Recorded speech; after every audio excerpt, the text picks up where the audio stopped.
जय हिंद दोस्तों, मैं सुमित शर्मा आप सभी का स्वागत करता हूं मेरे YouTube चैनल पे। जैसा कि अपन लोग लास्ट क्लास में करंट के बारे में डिस्कशन कर चुके हैं, पोटेंशियल डिफरेंस के बारे में डिस्कशन कर चुके हैं। मैं आपको उन वीडियोस के लिंक मेरे डिस्क्रिप्शन में दे दूंगा आज की वीडियो के। आज अपन बात करने जा रहे हैं ओम्स लॉ के बारे में। कुल मिला के ओम्स लॉ है क्या, कैसे वर्क करता है और कैसे अपन को एक्सपेरिमेंटल बेस पे एक चीज़ प्रूव कर सकते हैं कि ओम्स लॉ ये चीज़ है। और रेजिस्टेंस के बारे में अपन आज की क्लास में बात करेंगे। और अगर आपको ये वीडियो पसंद आए तो लाइक शेयर सब्सक्राइब जरूर करिए अपने दोस्तों के साथ। तो चलिए बिना किसी देरी के अपन स्टार्ट करते हैं। जैसा कि आपकी बुक कहती है कि एक्टिविटी नंबर 12.1 है, इन्होंने बोला है कि आपने एक सर्किट डिज़ाइन किया। यहाँ पे कोई भी एक अननोन रजिस्टर्स जैसे कोई बल्ब हो सकता है या कोई नाइक्रोम का वायर यूज़ कर लीजिए। एक्चुअली नाइक्रोम है क्या, निकल, क्रोमियम, मैग्नीज और आयरन का मिक्सचर होता है, अलॉय होती है, उसका वायर होता है। पैरेलल मैंने लगा दिया वोल्ट मीटर ताकि मैं वोल्टेज मेजरमेंट कर सकूं, और सीरीज में लगाया हुआ अमीटर ताकि मैं करंट को मेजरमेंट कर सकूं। तो अब देखिए, आपकी जो एक्टिविटी कहती है कि हर बार मैंने जब एक सेल यूज करता हूं, मतलब एक पर्टिकुलर, एक सपोज करिए मैंने एक V1 वोल्टेज अप्लाई करी। V1 वोल्टेज अप्लाई करने से मुझे करंट की यहाँ पर अमीटर पे एक कोई भी I1 वैल्यू मिलती है। जब मैं इस वोल्टेज को बढ़ाता हूँ, V1 प्लस V2 कोई एक्स्ट्रा सेल और ऐड कर देता हूँ, तो मुझे करंट के अंदर भी कुछ एडिशन मिलता है, I2 मान लीजिए। अगर मैंने एक सेल और बढ़ा दिया, V1 V2 V3 किया, तो मुझे करंट की डेटास भी बढ़े हुए मिलते हैं। तो कुल मिला के मेरी जो ये एक्टिविटी है, इससे मुझे एक रिलेशन मिलता है कि अगर हर बार अगर मेरा वोल्टेज जीरो है तो मेरा करंट भी जीरो है। अगर मैं वोल्टेज को बढ़ाऊंगा तो मुझे करंट की बढ़ी हुई वैल्यू मिलेगी, वापस से वोल्टेज बढ़ाऊंगा तो मुझे करंट का बढ़ा हुआ मान मिलेगा। तो इसी तरह से मैंने क्या किया, ये सभी आप लोगों ने स्कूल में किया होगा। एक्स और वाई कोऑर्डिनेट के ऊपर मैं इनको अरेंज करता हूँ। तो अरेंजमेंट करने से मुझे एक चीज़ ये मिलती है कि एक स्ट्रेट लाइन मिलती है बेटा, V और I की स्ट्रेट लाइन मिलती है। ये V अपॉन I कभी भी आपको नहीं पता होगा तो y axis upon x axis, y axis upon x axis is the slope of any curve, उसकी ढाल होती है, जो आपको दिख रही है ढाल होती है। तो इस रिप्रेजेंटेशन से एक बात तो मैं कह सकता हूं कि हर बार v अपॉन आई की मुझे इस एक्सपेरिमेंट से एक कांस्टेंट वैल्यू मिलती है। क्या मिलती है? कांस्टेंट वैल्यू मिलती है। कांस्टेंट का एक फिक्स अमाउंट के अंदर हर बाय रेशियो मुझे सेम मिलता है या सेम के नियर अबाउट मिलता है। तो इस चीज से जो आपके साइंटिस्ट थे, उनका नाम था जॉर्ज साइमन ओम, उन्होंने ये प्रतिपादित किया, उन्होंने एक्सप्लेन किया या उन्होंने एक डेफिनेशन बताई कि अगर किसी सर्किट में अगर आप वोल्टेज बढ़ाते हो और एक सर्टेन एलिमेंट के लिए, सर्टेन टाइप ऑफ सब्सटेंस के लिए जो कंडक्टर है, कंडक्टर मस्त की बात करूं, कंडक्टर मस्त होना चाहिए, तो आपको आई की भी वैल्यूज बढ़ी हुई, अगर वोल्टेज कम तो आई की वैल्यू भी कम। कुल मिला के आप तो ये याद कर लीजिए कि आपको एक कांस्टेंट अमाउंट मिलने वाला है। तो इन्होंने क्या बोला कि V प्रोपोर्शनल टू I है। अगर मैं V को बढ़ाऊंगा तो I भी बढ़ेगा और V कम करूंगा तो I भी डिक्रीज होगा। तो इन्होंने ये थ्योरम दे दी कि V प्रोपोर्शनल टू I है। चलो आगे बात समझ में।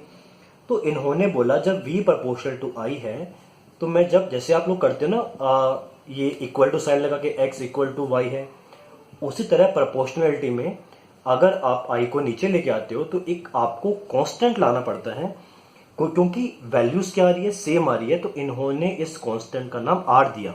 क्या दिया? R। तो इन्होंने एट लास्ट में जो रिलेशन दिया V equal to I into R का, जहां पे V आपकी वोल्टेज है, I आपका करंट है, और आप R जो अपन फाइंड करे थे वो उस पर्टिकुलर वायर का रेजिस्टेंस है। आगे बात समझ में आपको इतनी? तो इन्होंने इस तरह से एक्सप्लेनेशन दे दिया। और अगर मैं रेजिस्टेंस की बात करूं तो रेजिस्टेंस को आप ऐसे भी प्रूव कर सकते हो, R equal to V upon I से voltage upon current is equal to resistance. Resistance का लिखने का जो सिंबल है मैं भी इसकी बात करूंगा, ठीक है। तो अगर मैं आपसे बोलता हूं कि सर रेजिस्टेंस की यूनिट क्या है, रेजिस्टेंस की यूनिट जो है बेटा उसको अपन कहेंगे ओम। इस तरह का साइन बनाओगे ओम के लिए। 11th में महो के बारे में पढ़ोगे, पर वो अभी आपके काम का नहीं है, ओम अभी पढ़िए। रेजिस्टेंस की यूनिट क्या होती है? ओम। आगे चलते हैं बात करते हुए। अब रेजिस्टेंस की जब यूनिट ओम है तो मैं कह सकता हूं ना कि ohm is equal to voltage upon current, ऐसे प्रूव कर दीजिए इस चीज को। अगर मैं कहता हूं, कोई मुझसे पूछता है कि सर सुमित सर 1 ओम क्या होता है, तो बेटा 1 volt upon 1 ampere of current is called the 1 ओम, ऐसे भी लिख सकते हो इसको आप। और V अपॉन A जो उसकी यूनिट हो जाएगी, ठीक है। तो ये लिखने का, रिप्रेजेंट करने का तरीका हो गया। अब आपके दिमाग में क्वेश्चन कि सर यहाँ पर तो आप हर बार वोल्टेज बढ़ा रहे हो, तो ये हो रहा है, क्या कुछ और भी कर सकते हैं? तो मैं कहता हूँ एक काम करो, वोल्टेज को कांस्टेंट रख दो। अगर आपको डिफरेंट R की वैल्यूज चाहिए तो आप डिफरेंट R की वैल्यूज ही दीजिए। एक बड़ा डिवाइस आती है, आप अपनी फिजिक्स के लैब में देखोगे, इस तरह से उस पर बहुत सारी लेयर्स बनी होती हैं और उस पर इस तरह से एक रोड लगी होती है। इसको बोलते हैं, अगर आप अपनी वहाँ पे चेक करोगे फिजिक्स लैब में, इसको बोलते हैं रियोस्टेट। रियोस्टेट क्या होता है? ये वेरिएबल रेजिस्टेंस प्रोवाइड करती है। इसको आगे पीछे आप खिसकाओगे वहाँ पे रोड को, तो आपको डिफरेंट टाइप के आर की वैल्यूज मिलेगी। अब जब डिफरेंट आपको आर की वैल्यू मिल रही है तो ऑब्वियस सी बात है वोल्टेज अपॉन आई की भी आपको डिफरेंट वैल्यूज मिलने वाली है। तो इस डिवाइस का यूज करके आप लोग ये काम भी कर सकते हैं, ठीक है। तो इतनी बात आपके दिमाग में क्लियर हुई होगी, उम्मीद करता हूँ कि समझ में आ रहा है आपको। और नॉइज पोल्यूशन के लिए थोड़ा सा माफ करिएगा, मौसम बहुत अच्छा हो रखा है, आज काफ़ी अच्छी बारिश हुई है बीकानेर के अंदर। तो अब आगे चलते हैं, इतनी बात तो अपन ने कर ली। अब मैं नेक्स्ट चलता हूं मेरी एक्टिविटी नंबर 12.2 के बारे में। इस आगे जाने से पहले एक डिस्कशन कर लेते हैं। सर कुछ बच्चे पूछेंगे सर रेजिस्टेंस है क्या? ये हमारे दिमाग में क्लियर ही नहीं हुआ। रेजिस्टेंस मतलब बेटा इतना ध्यान रख लीजिए, रुकावट, हिंड्रेंस कह दीजिए। आपके सामने दो गलियां हैं, एक तो एकदम स्मूथ है और एक में गड्ढे बने हुए बहुत सारे। तो ऑब्वियस सी बात है यहाँ पे आपकी स्पीड ज़्यादा होगी, यहाँ पे आपकी स्पीड कम होगी, क्योंकि ये जो गली है जहाँ पे आप साइकिलिंग चला रहे हो, साइकिलिंग कर रहे हो, इसमें हिंड्रेंस है, रेजिस्टेंस है। इस तरह बेटा एयर का भी रेजिस्टेंस होता है। आप कूलर भरते हो जब पानी के अंदर, पानी माफ़ करिएगा, जब कूलर में पानी भरते हो तो जो पाइप को आप दबाते हो तो आप रेजिस्टेंस क्रिएट करते हो। स्कूल में जब आप लाइन बना के क्लास से बाहर निकलते हो तो बीच में जब बच्चे रुक जाते हैं या बहुत ज़्यादा भीड़ इकट्ठी हो जाती है तो रेजिस्टेंस क्रिएट हो जाता है। आ रही बात समझ में? हर मेटेलिक सब्सटेंस का अपना रेजिस्टेंस होता है, हर इंसुलेटर का अपना रेजिस्टेंस होता है और हर अलॉयज का अपना एक रेजिस्टेंस होता है। आ रही बात समझ में? तो ये रेजिस्टेंस की बेसिक्स ही, जितना आसान करें उतना अच्छा है, एक डेफिनेशन थी। एक्टिविटी नंबर 12.1 की बात करता हूँ। इसमें देखो आपको बताया गया कि नाइक्रोम वायर यूज कर लीजिए, 10 वोल्ट का बल्ब यूज कर लीजिए, इतने वोल्ट का बल्ब यूज कर लीजिए, टॉर्च का बल्ब यूज कर लीजिए। आप बहुत कुछ यूज करके इसमें देख सकते हो एक्सपेरिमेंट बेस के ऊपर। तो मैं एक बात कहता हूं कि जब आपने उस दिन पढ़ा था कि करंट के फ्लो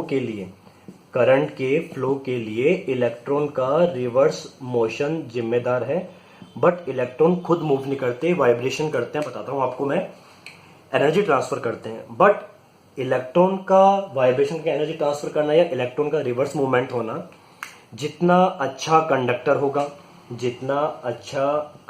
होगा करंट उतना ही स्मूथली बहेगा। अगर ये कोई इंसुलेटर है तो करंट का फ्लो नहीं होगा, क्योंकि इंसुलेटर प्रोवाइड करते हैं इनफाइनाइट रेजिस्टेंस, बहुत ज़्यादा रेजिस्टेंस प्रोवाइड करते हैं। और जो कंडक्टर होते हैं बहुत अच्छे, उनका रेजिस्टेंस काफ़ी कम होता है, इसीलिए अपन कॉपर वायर्स घर में यूज़ करते हैं। सबसे अच्छा अगर बात करूं, सबसे अच्छा कंडक्टर तो वैसे आपका चांदी है, सिल्वर को बोलते हैं सबसे अच्छा कंडक्टर है। बट कॉमन सी बात है बेटा, अपन चांदी के वायरिंग तो घर में यूज़ नहीं कर सकते। 60,000 रुपए कुछ चल रही है किलो की रेट, है ना, तो ये तो अपन यूज़ नहीं कर सकते, इसीलिए कॉपर यूज़ करते हैं। बेस्ट परफॉर्मेंस है, रेजिस्टेंस भी कम है, ड्यूरेबल भी है, ये काफ़ी सॉफ्ट होती है बेटा चांदी, इसलिए अपन इनके वायरिंग यूज़ नहीं करते हैं। चलो इतनी बात समझ में आ गई आपको, ठीक।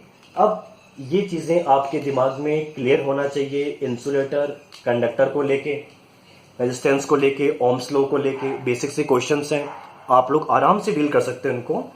और इसके अलावा अगर कोई इंसुलेटर, तो मैंने बता दिया आपको कि हाई रेजिस्टेंस देगा आपको।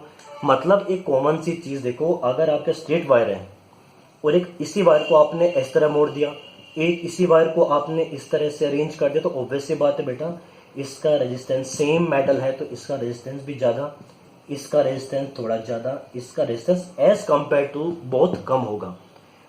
सर्दियों में आपने गैस के हीटर देखे होंगे, इस तरह से वायरिंग होती है, बहुत जल्दी गर्म हो जाते हैं। जो पुराने लट्टू आते थे अपने घरों के अंदर, उनमें भी आपने इस तरह के वायर देखे हैं, ताकि रेजिस्टेंस ज़्यादा हो, हीटिंग इफेक्ट जनरेट हो सके। हीटिंग इफेक्ट अपन आगे वाली क्लासेस में डील करेंगे। तो ये आपकी सारी कहानी थी ओम्स लॉ के बारे में, रेजिस्टेंस के बारे में।